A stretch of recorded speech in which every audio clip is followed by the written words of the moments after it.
Well, this is our K75 RT BMW. You see there? Looks nothing at all like what it did when we first got it.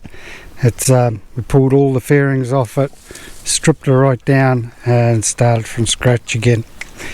Pulled all our battery and everything out of the back here, and all the wiring, the computers, and everything. And then we raised the tank by about 2 inches and managed to fit all our battery and everything up underneath there. We also put on a USB charger, nice and handy, and then also put in for the battery, so we can leave the battery on a trickle charge while we're not using it. We also put in a GPS speedo, which is pretty accurate. It just takes a couple of seconds for it to come up. I'll show you that in a minute. Headlight is a light bar.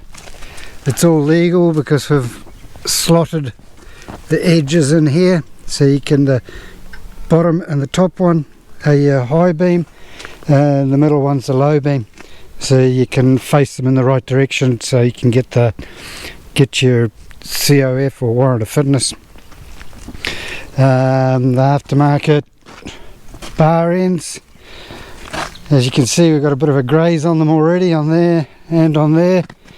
And we bent our radiator hose because we pretty much rode off the front of a car with it just a couple of weeks ago. He pulled out in front of me and had a stop sign and had nowhere to go, and so he collected his front bumper and front guard, tore his bumper clean off.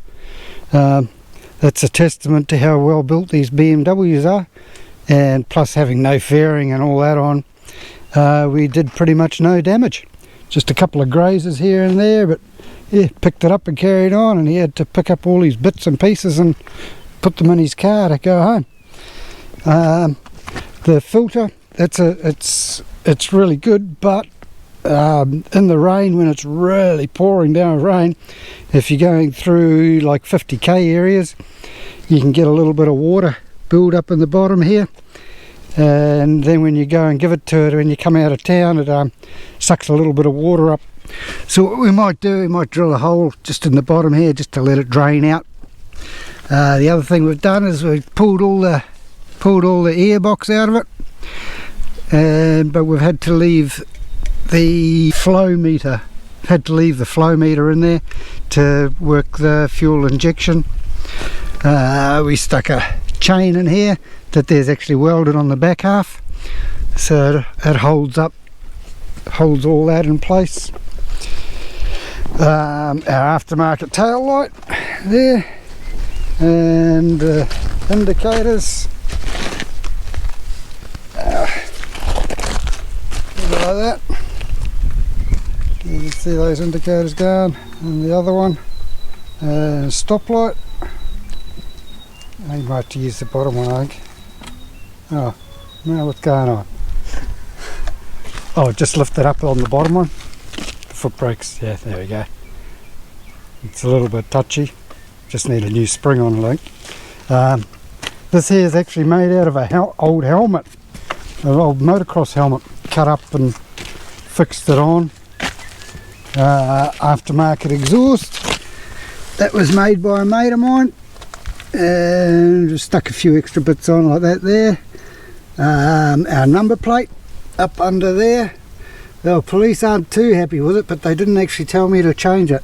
Got pulled up a few weeks ago, but they didn't tell me to change it and put it anywhere else, so we'll leave it like that for now.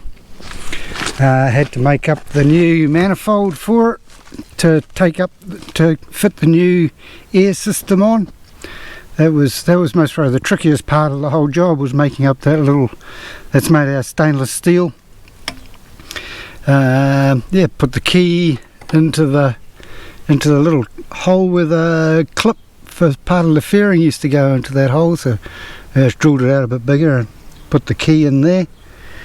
Oh yeah. And when we were doing all this intake stuff, I actually accidentally dripped a little bit of fuel all around here, and then did a dumb thing and hit the start button, and she went up in flames. And it was made the whole inside of my shed go black. All the spider webs were black, and burnt my hand a little bit trying to get it out, but managed to get it all out, and had to rewire all the injector system, all the wiring. There was a fair bit of wiring we actually had to replace.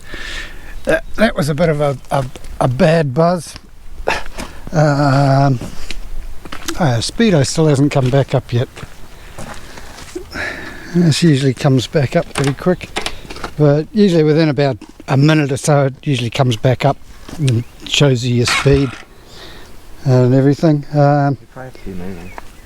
No, you don't have to be moving. It usually comes up as 0 on it. And the handlebars. Those are actually motocross double skinned handlebars. It's quite a nice position to ride in. The young fella here doesn't like it though, but hey, he likes his little sporty bike, so that's all good.